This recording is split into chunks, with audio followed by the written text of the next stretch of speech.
Hari ini saya berdiri di sini karena saya anak Katolik.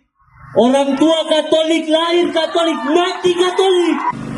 Bapak Uskup Matopayo hari ini dia berdiri bicara untuk orang kecil, bicara untuk seluruh rakyat, khususnya Papua Pegunungan. Ada 3 hal yang begitu penting, Bapak Kapolres, Bapak Pimpinan MRP. Yang pertama, kalau benar negara ini negara hukum, maka proses hukum harus berjalan. Yang kedua, kalau memang proses hukum berjalan, maka ditangkap dan dicokok sesuai dengan hukum yang berlaku. Yang ketiga adalah penjelasan, klarifikasi. Jangan lewat media sosial. Datang ke Wamena, karena tempat WNI masalahnya di Wamena sini. Semua karena kita peduli, kita punya pemimpin gereja Katolik dilecehkan oleh satu oknum provokator, Ismail Aso. Ismail Aso adalah penjilat, orang yang menghancurkan kita di tanah Papua Pegunungan ini.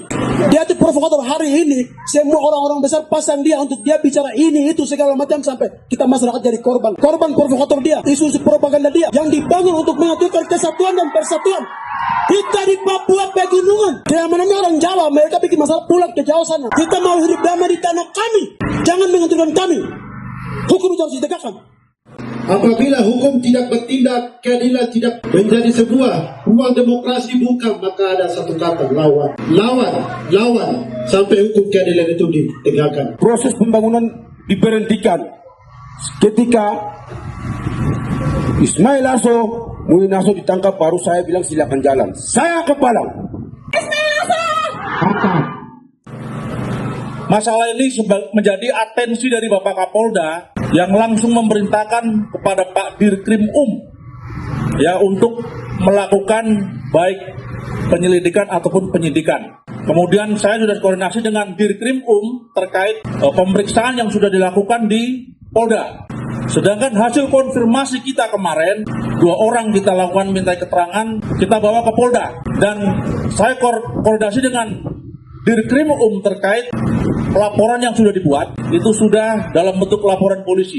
Kalau sudah dalam bentuk laporan polisi, hal itu harus kita tidak lanjuti. Jadi nanti saya akan koordinasi lagi terkait dengan proses ke depan kepada Dirkrim untuk melakukan mungkin pemanggilan kepada Ustadz Ismail untuk datang ke Polda.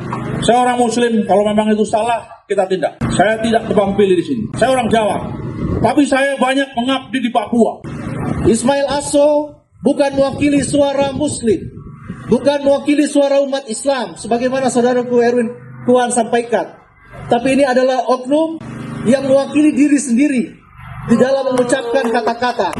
Dan juga kedinasan menerima aspirasi yang tadi disampaikan oleh saudara-saudara terkasih umat Katolik yang ada di Papua Pegunungan dan di mana saja yang ada di tanah Papua, bahwa pemerintah Provinsi Papua Pegunungan akan menindaklanjuti atau tindak lanjut aspirasi yang sesuai diharapkan. Surat pemanggilan telah dilaksanakan oleh Polda Papua kepada saudara kita Ismail Aso. Tentu ini adalah proses hukum, siapapun yang bersalah, maka proses hukum sebagai negara hukum, maka harus melalui proses hukum yang sesuai dengan aturan.